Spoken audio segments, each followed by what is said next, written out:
After this short summer break, the men of Maranello have returned to work with a double header coming up on the championship calendar, with races on the next two consecutive weekends at Spa and Monza Park, the last two races of the Formula One World Championship to take place in Europe.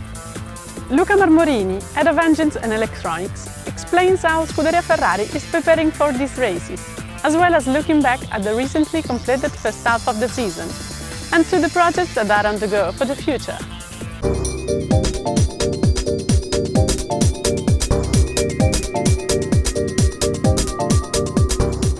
Work now starts again after a 2-week break.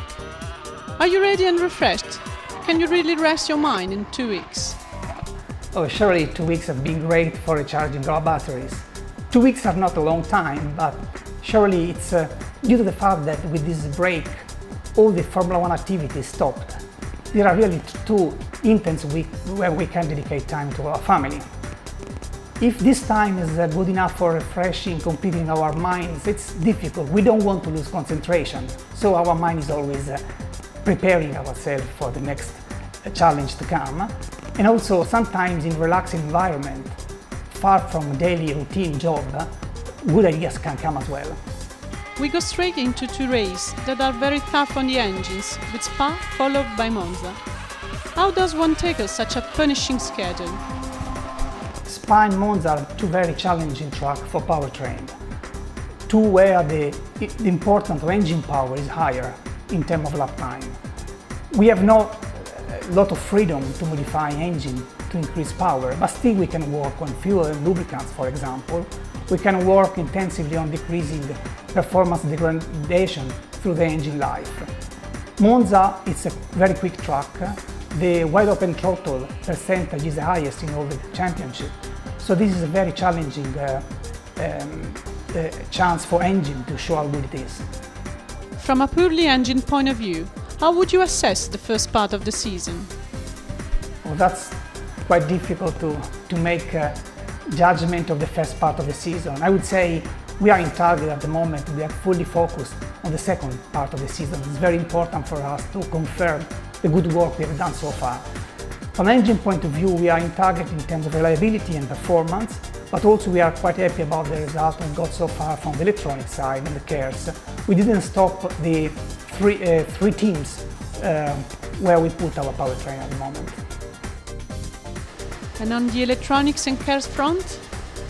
We are reasonably happy as well on cares and electronics. On cares side, we did not redesign the system. It's an evolution of 2011 system, but we made it smaller, lighter, with a better distribution of volumes to let our colleagues on the chassis side to decide a better car. We work also to improve efficiency of the system, but we always try to keep development costs very low to be able to offer a cheap supply to our customers. Despite all the limitations imposed by the regulations, what can be done in terms of development? We can't work directly on performance. We are not allowed to make any change on the engine to have more power. As I told you before, we can work on fuel and lubricants, and this is very good to have a historic partner like Shell working with us. On the other side, every time there is a new car, the installation part of the engine itself is very important, because the easier the engine is installed in the car, the better the car can be. We also work a lot on exhaust pipes development. The exhaust at the moment design is based on a compromise between aero performance and engine performance as well, and this is good. We have worked very well with our colleagues from the aero point of view. We also have worked a little bit on engine mapping. Though the limitation at the moment is quite strict from a regulation point of view, there is still some performance that is possible to be gained working on this. At Spa, as indeed in Interlagos, one races at high altitude, which is not commonly experienced in motor racing. Does this factor have an influence on engine behavior? So low barometric pressure, high humidity and high temperature, these are not good parameters to have a performance. If you, for example, compare an engine racing in Interlagos with a lot of humidity, low barometric pressure, with an engine running at the beginning of the season in Barcelona during testing, you may have more than 50 horsepower difference, and this is physics, we cannot do anything on this. Rather than this, I'm quite worried in Spa because the weather is so easily changeable during the day. Then sometimes it's more important to select the right strategy to handle the car rather than the engine itself. It's not just the 2012 program on the agenda, as the forthcoming V6 adventure is getting close enough to touch. Where exactly are we with this project? Are you happy with the way things are going? This is a very challenging period for powertrain people. We are working on the 2012 powertrain, and the rest of the season is very important. No one mentioned that we have to work also on 2013 engine with a new installation that is a big work. In the same times, we have the V6, the first prototype of V6 running on the dyno, and this is a very interesting project. 2014 regulation is extremely challenging, completely new Formula One powertrain regulation, mostly focused on energy recovery, and there is indeed an area where Ferrari wants to invest. It is interesting on. Our V6 is running at the moment and we are learning a lot of things. It's a turbo engine, a different turbo because it implies energy recovery also from the turbo compressor, and we are really focused on this and we are looking forward to interpret the rules in the right way. It's been a long time since the only three functions that could be controlled from the steering wheel of the car were the radio to talk to the pits, the drink supply button and the switch to select neutral.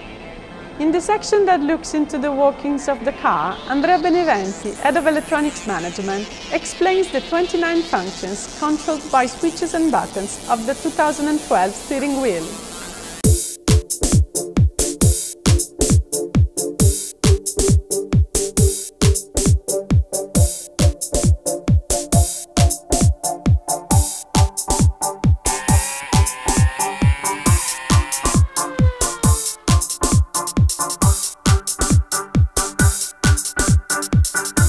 This is Fernando Alonso's steering wheel, used on the 2012 car. And as you know, the steering wheel is the interface between the driver and the car, and is used to manage all the system, electronic systems that are on the car. In particular, by the steering wheel, the drivers manage the engine, the gearbox, and also some particular behavior of the chassis. So, going through what we call the switches and rotary switches, we can see that some switches are used to manage the engine, like we see the torque manettino, we call manettino in Italy, and the torque rotary switch that is used to change the engine map. So in order to manage various situations during the race, like poor grip or better grip, or start. The rev manettino is used to manage the engine maximum RPM, which is the RPM are fixed at their maximum level by rule at 18,000. But in certain situations it is better to lower the engine RPM because of engine safety or engine reliability reasons. The mix manettino, which is used to manage the engine mapping and is used to lean or to enrich the fuel mixture. On the front window we can also see some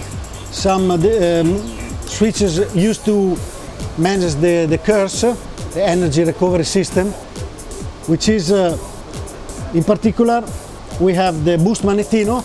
We manage by means of this, by means of which the driver manages how much torque the curse has to deliver. The charge manettino, which is the switches by means of which the driver manages how much the batteries of the cars are recharged under braking. This is in a very comfortable position to be moved, because it affects the handling of the car during braking. Then we have also some other switches that are used to for the management of they are used for the management of the gearbox, like neutral button. When the car is in first gear, by pressing the neutral button it goes into neutral, and obviously the two main gear shift switches, which are one for going up on gear shift and going down. The main one, which is in the center of the steering wheel, is used like a mobile menu. So you have many functionalities, and you select the function you want to change, and then by means of these two buttons you change the value of this function you want to have, and then by OK you confirm the value you selected. And then there's another mantino, which is GRP, which is used to change the clutch bite point in order to make an easier management of the clutch leaving the garage or during the start.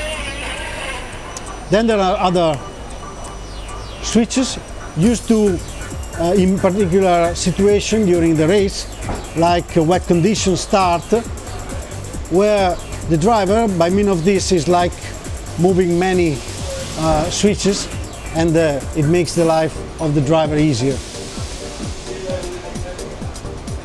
Then we have other buttons like OV, which is used to manage the RPM during particular situation. Maybe you want to have lower RPM in certain for many laps, but then when during an overtake you want to have full speed. Then there's the radio button, which is the press to talk, the PTT, to talk with the garage. Drink bottle enable a pump that gives the driver the physiologic drink. And then there are buttons like RF that manages the rear flap, which is the rear flap can be lifted up in order to reduce the drag during an overtake, and this is allowed only if you are within 1 second from the car in front, to the car in front. Then on the front we have also a display with lights. In particular, the top LEDs are used to indicate the engine revs, RPM, and gives the driver an indication of when to pull a gear shift. Then there are lights that are managed by the race control and are reproducing the flags yellow, blue and red, in order to be sure, and these lights are switched on by the race control, communicating with the car, and are used to be sure that the driver has seen the lights.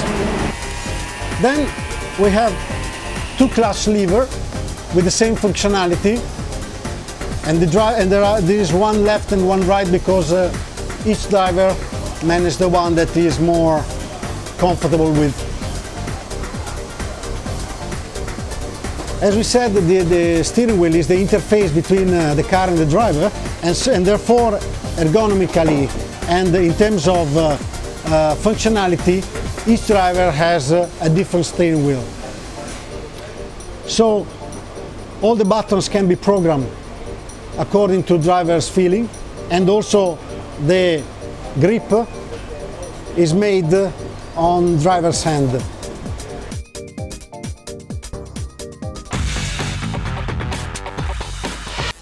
Completing the first edition of the Formula One alphabet. With help from Scuderia Ferrari technicians, today we look at the meaning of camber, setup and weight distribution.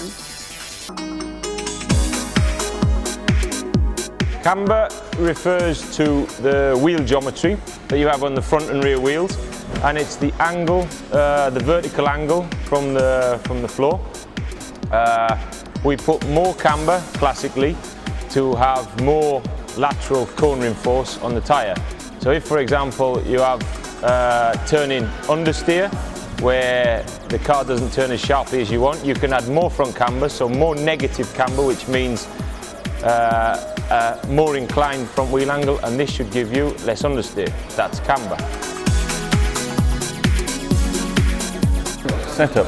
What we call the setup of the car is how we adjust all of the parts, all of the settings to suit one circuit or another. So the first and most obvious thing we change that you can see from the outside is the wings, the amount of wings we carry on the car. So in Monaco, at a very low speed track, we will have our biggest wings we can to push the car as hard as it can into the racetrack. At our home race in Monza, it's a very high speed track, so we'll have our smallest wings to get the maximum speed at the end of the straight. The things you don't see, we change the springs, we change the cambers, we change all the suspension adjustments to help the car suit the particular track we're working at, and indeed the weather conditions or the track conditions as the grip increases.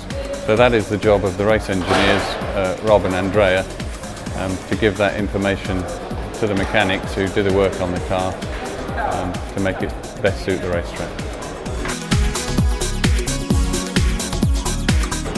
Okay, the weight distribution of a Formula 1 car is the amount of weight on the front axle compared to the rear axle. So on a normal car, if we hold it in the middle, it's basically pretty well balanced. So this means it has a 50% weight distribution. The further you move the weight towards the rear wheels, the more the weight distribution is going to the rear. If you only had to accelerate out of a corner, you want to accelerate fast, you move your weight distribution to the rear. So if you only had to go down in a straight line, you would always have the weight right to the back of the car. When you're going around a circuit, unfortunately, you have to come to a corner, which means you actually need to turn in. So you need to have the weight distribution more towards the front, and unfortunately we can't move it during running. So we have the weight distribution around about the centre of the car. Now in Formula 1 nowadays, in the last few years, there's been a restriction as to where you can put the weight distribution. The idea is to save money. So every team has to fix the weight distribution at 46%. You are then allowed 0.5% either way to balance your car. And the way you do this is by moving the ballast, or you move the suspension. And the cheapest way is to move the ballast. So that's what we use as a setup tool at the track. Scuderia Ferrari Racing News will be back on Wednesday, September 5th, with a preview of the Monza race and much more.